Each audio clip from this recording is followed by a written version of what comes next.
c'est l'emblème de l'Occident, la femme nue, il n'y a plus de tabou.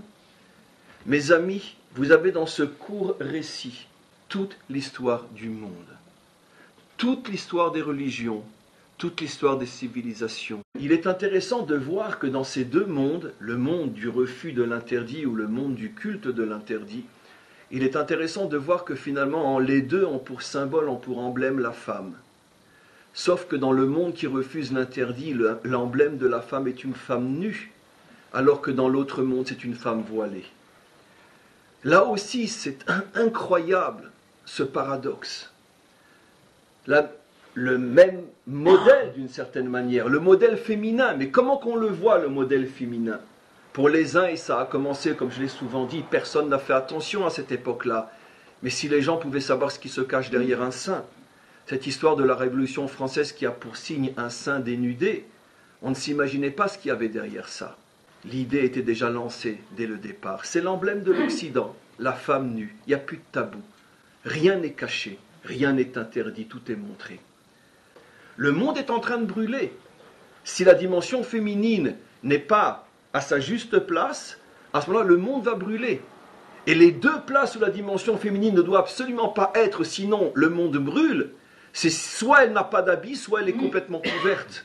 Soit elle est dévoilée, soit elle est voilée. Dans ces deux extrêmes, le monde brûle, le monde est détruit. Parce que ce n'est pas la place de la féminité. Et tout le problème est de retrouver la véritable dimension féminine afin de permettre au monde de ne pas s'autodétruire. Et je pense qu'aujourd'hui, on se prépare plus que jamais au grand conflit entre les deux monstres de la falsification, le monde occidental et ce qui est en train d'apparaître sous nos yeux terrifiés, plus monstrueux encore. En vérité, je ne pense pas qu'il est plus monstrueux, simplement que lui, comme il est visible, sa monstruosité est visible, alors il fait beaucoup plus peur. Mais la monstruosité du monde occidental, à mon avis, n'a pas à rougir devant l'autre monstruosité, seulement c'est beaucoup plus fin, c'est beaucoup plus subtil, c'est au niveau de l'esprit, et on ne s'en rend même plus compte.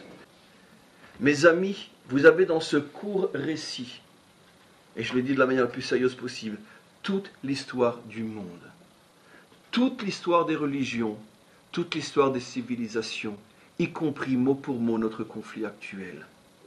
La civilisation qui interdit tout est celle qui permet tout.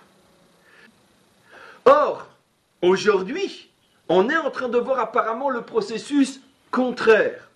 C'est-à-dire, d'une certaine manière, la civilisation occidentale qui a trop permis a engendré la civilisation qui maintenant veut tout interdire. Donc ça semble être le contraire. Mais si on réfléchit, non. Parce que cette civilisation occidentale qui a tout permis et qui veut tout permettre, elle est elle-même issue de siècles de tout est interdit. Ça veut dire que les 2000 ans, un peu moins, qui ont précédé l'explosion libérale et occidentale de ces 100 ou 150 dernières années, c'est aussi parce que l'homme vivait dans une situation où finalement tout était tabou, tout était interdit, tout était condamné. Et donc cette relation avec un Dieu qui finalement fait peur, un Dieu qui châtie, un Dieu qui punit, c'est ce qui a engendré la révolution, qui n'était, comme on le sait, pas seulement une révolution politique, mais aussi une révolution contre le clergé, une révolution contre la religion. Et comme on le sait, les révolutionnaires ont proclamé la mort de Dieu. Et c'est la raison pour laquelle ils se sont empressés de remplacer les 10 devoirs de l'homme par les 10 droits de l'homme. C'est plus ce qu'on donne maintenant, c'est ce qu'on reçoit. La symbolique est extrêmement profonde. Encore une fois, je n'ai jamais dit que l'homme n'a pas des droits.